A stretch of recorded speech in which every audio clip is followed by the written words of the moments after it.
William Gargan stars as Barrie Craig, confidential investigator.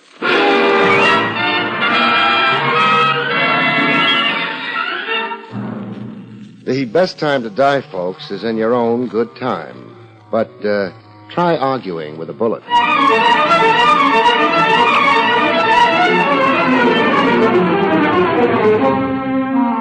The National Broadcasting Company presents William Gargan in another transcribed drama of mystery and adventure with America's #1 detective, Barrie Craig, confidential investigator.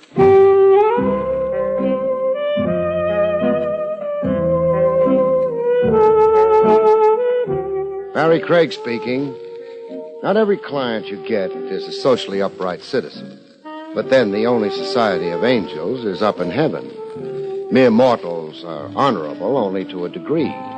The almighty dollar being what it is. The gent who plopped beside me on the Fifth Avenue bus didn't look too kosher to me. And it wasn't only because of the scar on his cheek. I know scar-faced judges. Just call it my hunch. I transferred my wallet to the side pocket furthest from him. I'm not a dip, friend. Second story? Wrong again. Carnival show with arson as a sideline? No, don't tell me you're in some honest trade. I am. Now this is. You better yourself every day, friend. Begin bad, end good. That's life, no? No comment. So tell me. You think I sat next to you on purpose? I can tell when a guy does. You got me sized up by now?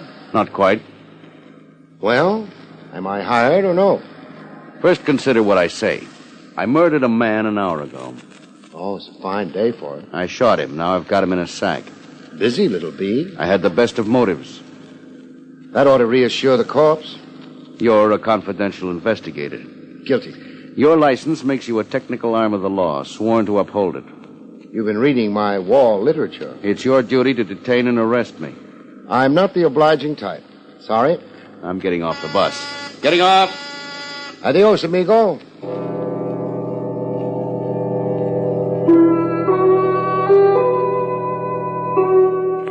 Weird? Not so. I got my anonymous friend's feeler right off. Was I really confidential, he wanted to find out. Find out before he dared to hire me. His story was a fake. Done to see if I'd grab him and yell police. I'd be seeing more of him. I got to see him again in a health club and gymnasium while I was working out, shredding stomach fat in a punch bag. My friends showed up to watch me.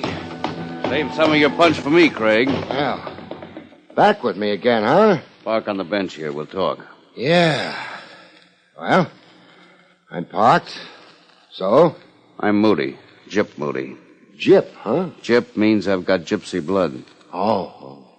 You, get rid of that corpse, okay? It's only kidding you. You think? You're for me. You don't run blabbing what you hear. So glad I passed your test. Now, what's my job? 200 grand stolen from me 5 years ago. I want to get it back. Explain. Johnny Phoenix stole it from me. Phoenix? Yeah, I dimly recall. A company treasurer or something. An ex-con I gave a chance to work. Work at what? In my company, export-import. Phoenix robbed my safe and blew town. And got caught? He was grabbed in Canada, extradited. And convicted? I'm a little hazy. Convicted, yeah. But he didn't do time. He didn't? Not in jail, I mean. He acted crazy all through the trial, kept screaming about gophers and dragonflies and some dead ant. An act? I don't know. He did wear a silver plate in his skull, and a twitch to him that closed one eye every 10 seconds. Anyhow, the judge took notice. Phoenix got a mental test, dementia, something or other, a doctor called it. Split personality. Yeah, that. Phoenix was not responsible for his actions. He went to an asylum. Riverhead Asylum, upstate. Comes out tomorrow. Out? Free? Yeah, it's in the papers. Here. Johnny Phoenix, Judge Sane, freed on a show cause writ. Does he still stand trial for the original theft? No, he isn't the same guy who did the original robbery. So a doctor says. The DA agrees, so does the trial judge. Phoenix is a new man, cured and rehabilitated. Beat that. The money was never recovered. Not a dime. I'm out all that. Big dough, 200 grand. No insurance? I only had a fraction of it insured. Be there at Riverhead when Phoenix gets out. Stay with him. He's got the dough salted away. When he goes for it, you go for him. I'll give you 5%. That's 10 grand. If money. If you get my 200 back.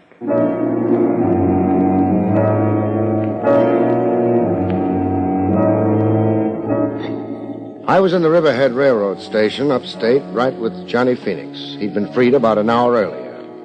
I kept out of sight while we waited for the train. A good-looking guy, Phoenix. Bushy hair with nature's own Marcel in it. Spare, broad-shouldered. A good clothes horse, when he could get properly togged out. No pallor to his skin, you'd never know he'd been confined. Well, the train rolled in, and I watched Phoenix climb aboard. When I tried to do likewise, I found opposition. One moment, sir. Hey, let go of my arm. My authority. A bag. I'm Sims of the State Police. In civvies? I'm off duty. However, you're under arrest. For what? Molestation. A woman complained. Molestation, meaning mashing? That's right. Her description of the man fits you. Well, I'd laugh, but right now I haven't got a sense of humor. Getting tough won't help. I'm a policeman myself. I'll show you credentials. Yeah, you do all that. At the station house. Are we going through with this, boss? I have authority to shoot a resistor. Put your gun away. I've missed my train anyhow. Well, there's a train every 2 hours. This train was special. Let's go see your complainant.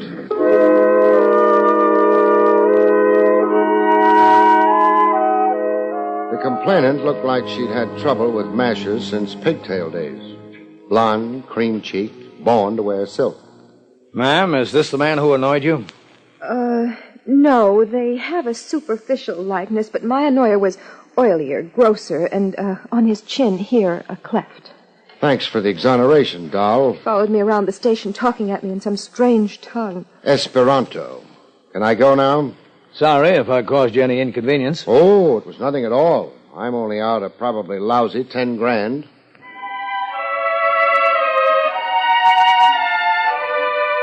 Back at the Riverhead station, again waiting for a train out, I tumbled to a masher mistaken identity routine I'd been caught up in.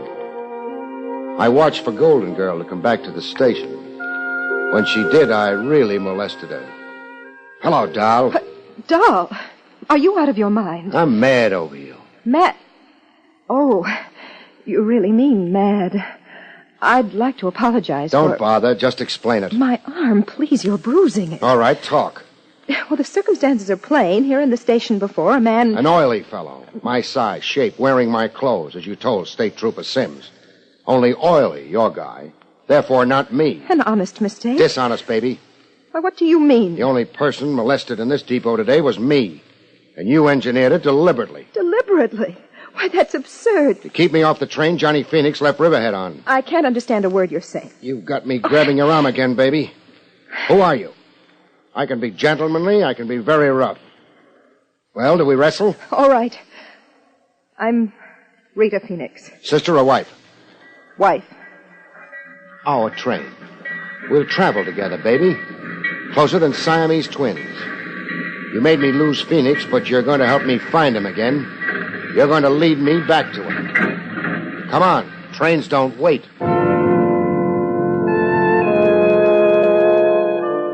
On the train, we sat as close as the law allowed. I took the precaution of searching Rita's handbag. The ivory-handled gun surprised me just a little bit. I won it in a raffle. Does that explain it? Okay if I borrow it, baby? Can I stop you? I want a drink. So do I. Can't I even go to the club car without you? We're inseparable, remember? Boy, can I get a hate on you.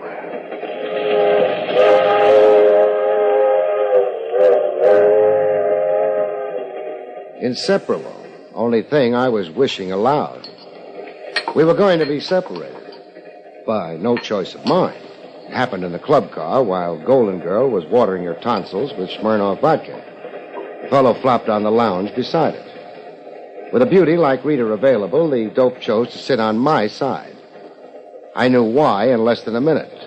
I knew by the gun in my rib. Do I have to spell it out, Craig? G-U-N. Gun. I'm glad you're quick on the think. The feel. Now, this is where you leave Rita Phoenix. You've been hogging her company a long while now. You really expect me to obey? I know what you're thinking. The crowded club car, people all around us, conductors and stewards, but it won't help you, Craig. You'd have to be pretty desperate to shoot. You'd be crazy to tempt me.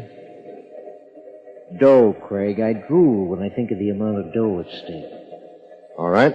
What's your play? That's better. The station up ahead, Sooner Falls. We roll into it exactly 3:47. That's in 4 minutes. You're getting off the train. Alone? Yeah. At the station, someone's waiting for you. Friend of mine. You plan far ahead, huh? I've got a knack for detail. How do I come out in all this? You just lose a client and an opportunity. No other harm done. I lose Rita. Yeah.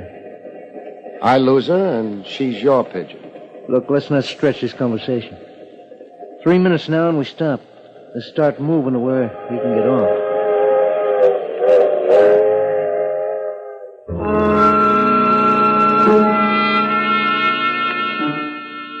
In Sooner Falls, I watched the train continue on to New York.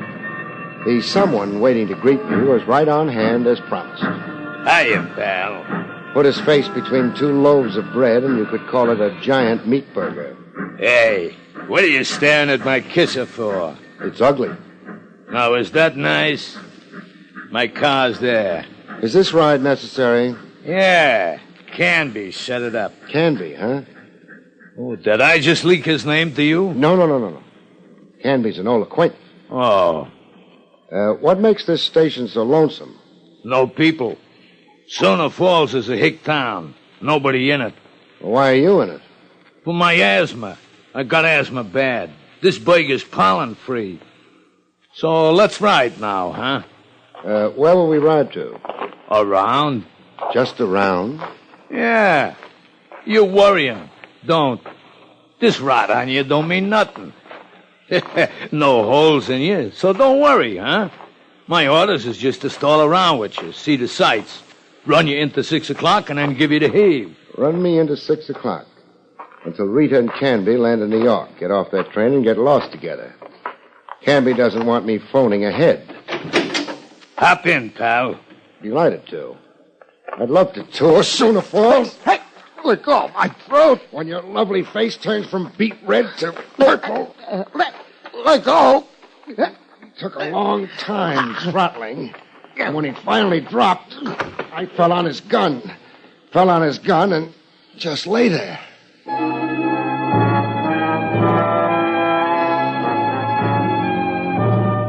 I left my meat-faced friend in a semi-conscious stupor and hurried into a pay station telephone.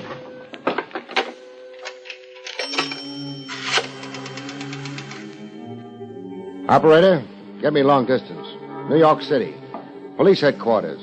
Person to person, reverse charges. I want to talk to Lieutenant Trav Rogers.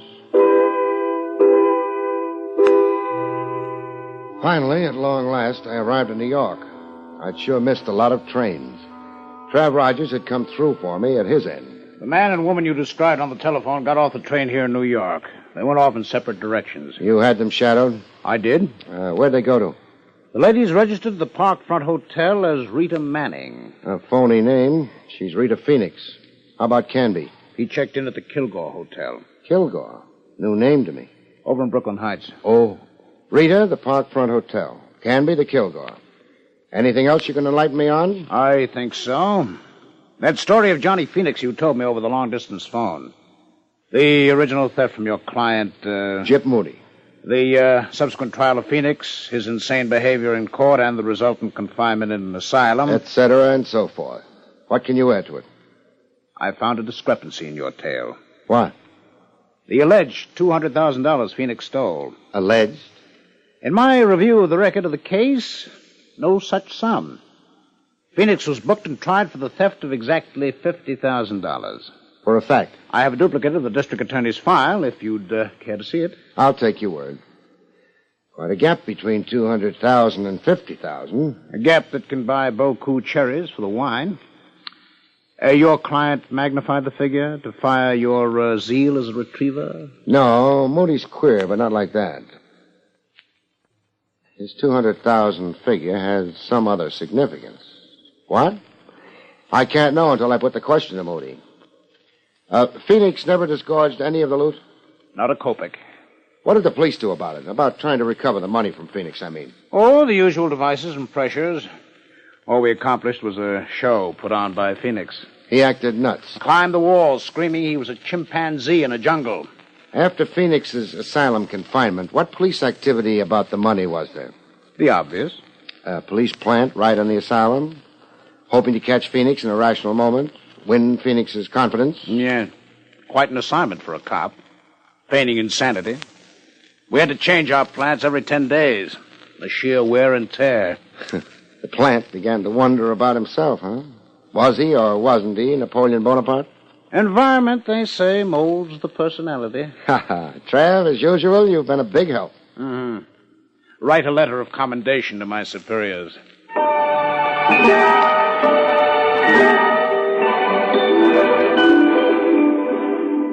My client, Moody, didn't exactly like explaining the discrepancy between 50,000 and 200,000.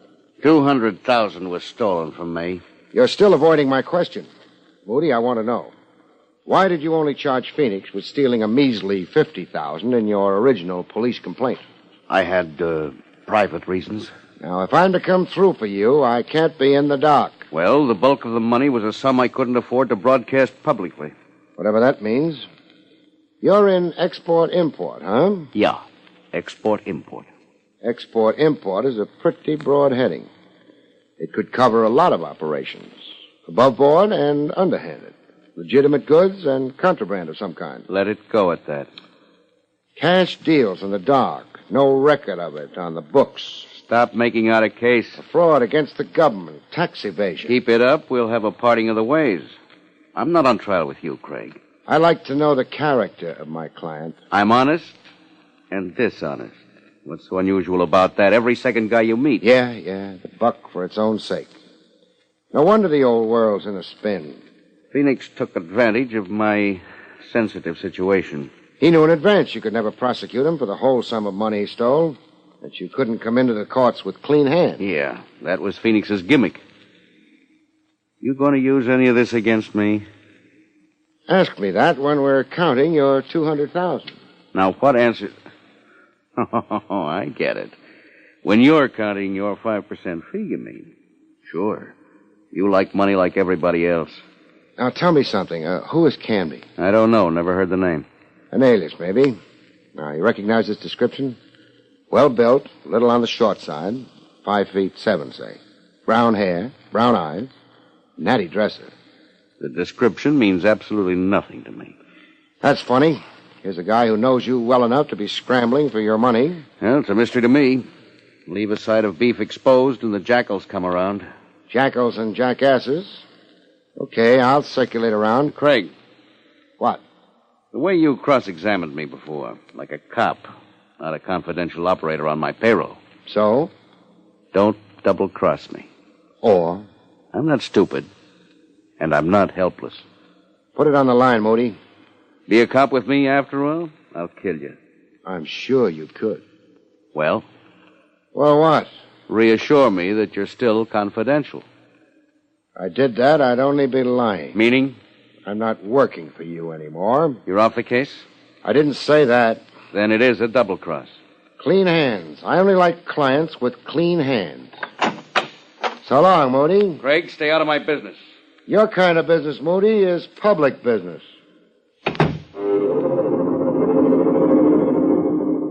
Oh, they happen like that. A case where you dump a client midstream. Where from confidential cop you change to Boy Scout. You're working without fee in the public weal and welfare. Great. Only it doesn't buy any groceries. At the Kilgore Hotel over in Brooklyn Heights, I got Canby's room number from the desk clerk. I also got an advance hint on how frantic it could get up in Canby's room. I spied the desk clerk on the telephone the second after I started for the staircase. The desk clerk tipping Canby off to my visit. There'd be a gun upstairs waiting to greet me. What kind of a hotel was it? It was that kind of a hotel. In the hall outside Canby's room, I had a scheme to outmaneuver Canby's gun. Canby? Frank Canby? Yeah, what is it? Linen service. I got your fresh linen. Just a minute. I flattened against the side wall of the hall, out of line of fire, and waited for Canby to open the door. Come right in. Hey! It's my turn to shoot now. Oh!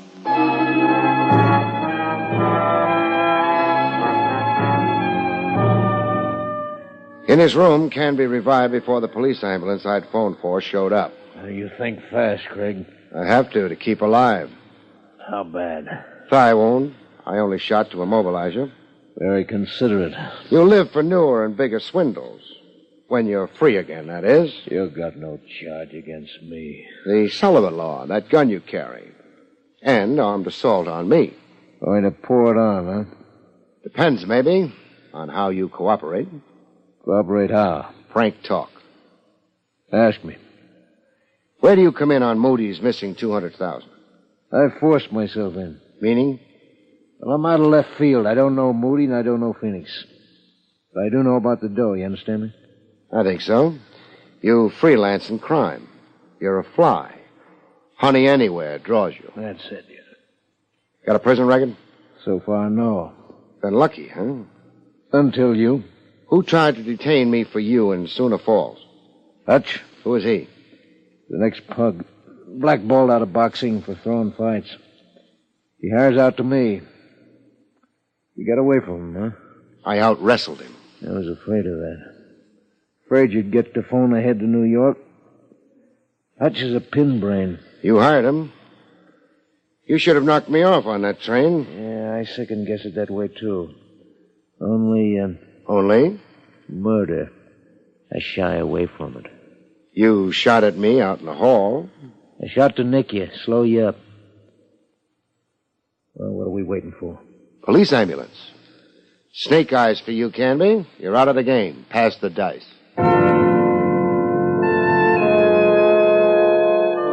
With Canby out of the game, I set out to eliminate another player. Rita.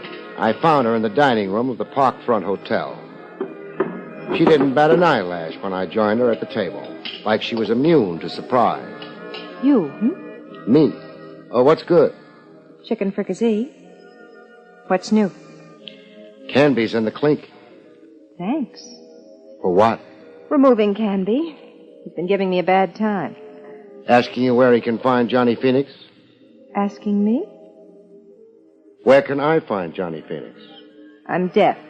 Stupid. Maybe. You're crazy if you keep dreaming of that money. I've stopped dreaming. Meaning? My husband gave me the brush. Johnny wants a divorce. What does Johnny say about the hidden loot? Not a word to me. What do you say about the loot? Meaning? Us? No deal. I get the money, I kiss it once. Then? Hand it over to the authorities to be held in escrow for Gyp Moody. Now, where do I find Johnny Phoenix?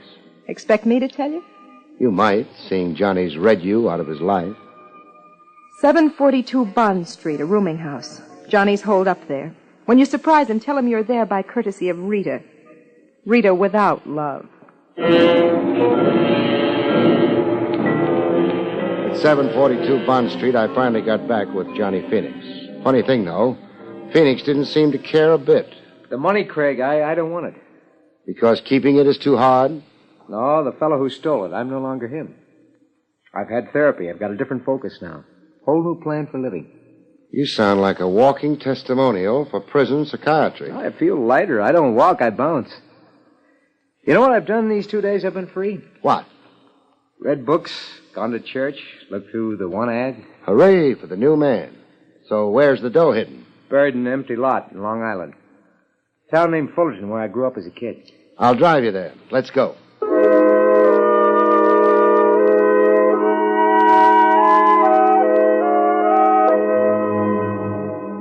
In Fullerton, we ran into a surprise. No empty lot. I don't recognize the setting. You've been away 5 years. Just what's different? Well, what you see, the house standing there, that Cape Cod. You say the house there was built on the empty lot you buried the money in? Yeah, the exact spot. There are markers around. I recognize that clump of trees there. I counted 20 paces north and 2 paces east. Then I buried the money. That would put the money smack in the middle of the foundation of the house. What'll we do now? How deep did you dig 5 years ago? 6 feet. In building the house, an excavation of at least 12 feet was made. Meaning, the money was exposed to the builder. Meaning? You wait here. I'm going to make some inquiries inside the house. Yeah, but what possible good? Inquiries inside the house. Inquiries around Fullerton, generally. Then some research into police files. I'm curious as to why a house was built on that exact spot. Badly chosen location, in a lowland where rains create a swampland. And with the nearest town neighbor east, west, north, and south, at least 200 yards away. Wait here, Phoenix.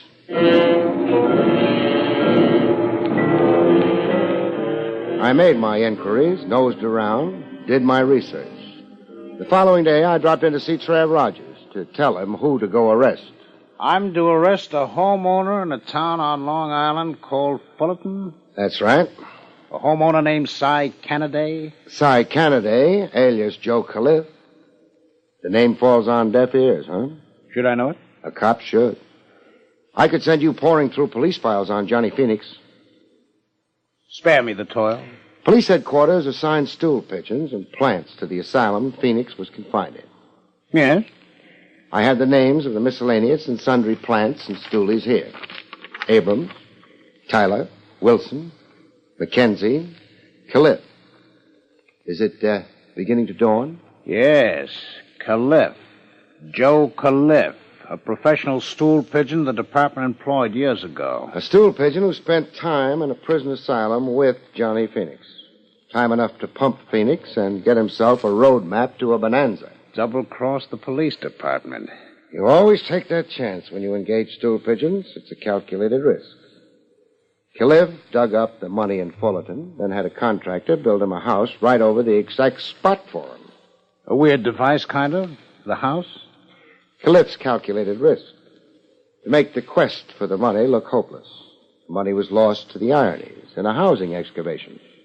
He never thought anybody would be shrewd enough to look behind his alias of Canaday, respectable homeowner and family man, at this late date. But you did. I might not have. All the time I was making inquiries, I was sure I was wasting time. Cases, Trav, sometimes hang on that slim a thread. So, make the arrest.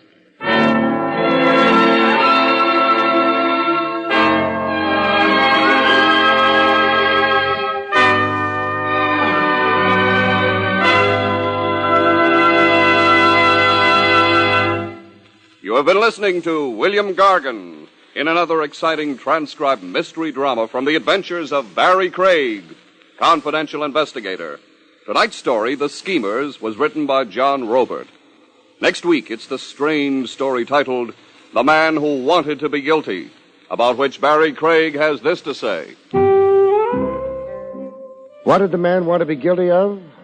Murder, of course. And he discovered that all you had to do to accomplish that was to kill someone. But he had a little trouble.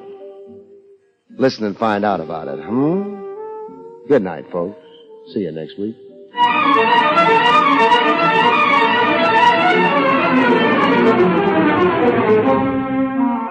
The National Broadcasting Company has just brought you William Gargan, starring as Barrie Craig, confidential investigator.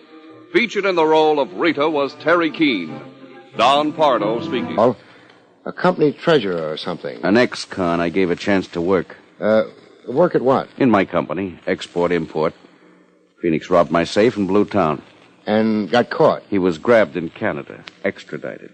And convicted? I'm a little hazy. Convicted, yeah. But he didn't do time. He didn't?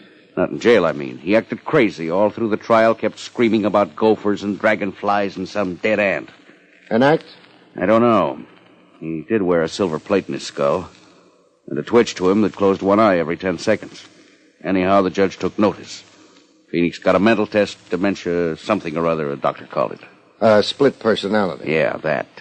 Phoenix was not responsible for his actions. He went to an asylum. Riverhead Asylum, upstate. Comes out tomorrow. Out? Free? Yeah, it's in the papers. Here. I got to see him again in a health club and gymnasium while I was working out, shredding stomach fat in a punch bag. My friends showed up to watch me. Save some of your punch for me, Craig. Well, back with me again, huh? Park on the bench here. We'll talk.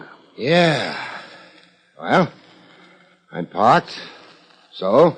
I'm Moody. Gyp Moody. Gyp, huh? Gyp means I've got gypsy blood. Oh. You, get rid of that corpse, okay?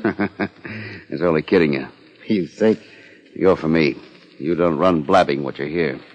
So glad I passed your test. Now, what's my job? 200 grand stolen from me 5 years ago. I want to get it back. Explain. Johnny Phoenix stole it from me. Phoenix? Yeah, I dimly recall. I murdered a man an hour ago. Oh, it's a fine day for it. I shot him. Now I've got him in a sack. Busy, little bee. I had the best of motives. That ought to reassure the corpse. You're a confidential investigator. Guilty. Your license makes you a technical arm of the law, sworn to uphold it. You've been reading my wall literature. It's your duty to detain and arrest me. I'm not the obliging type. Sorry. I'm getting off the bus. Getting off! Adios, amigo.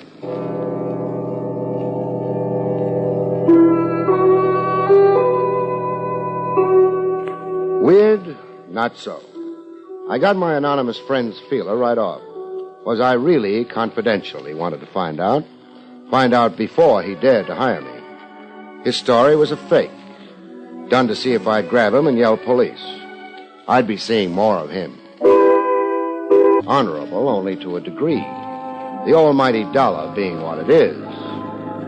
The gent who plopped beside me on the Fifth Avenue bus didn't look too kosher to me. And it wasn't only because of the scar on his cheek. I know scar-faced judges. Just call it my hunch. I transferred my wallet to the side pocket furthest from him. I'm not a dip friend. Second story? Wrong again. Carnival show with arson as a sideline? Now, don't tell me you're in some honest trade. I am. Now, this is. You better yourself every day, friend. Begin bad, end good. That's life, no? No comment. So tell me. You think I sat next to you on purpose? I can tell when a guy does. You got me sized up by now? Not quite. Well, am I hired or no? First, consider what I say. William Gargan stars as Barrie Craig, confidential investigator.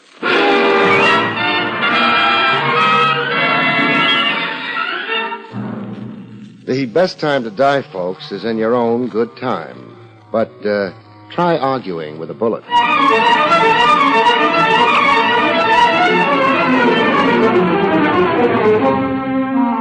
The National Broadcasting Company presents William Gargan in another transcribed drama of mystery and adventure with America's #1 detective, Barrie Craig, confidential investigator.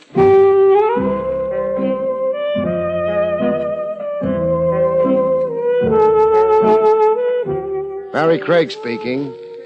Not every client you get is a socially upright citizen. But then the only society of angels is up in heaven. Mere mortals are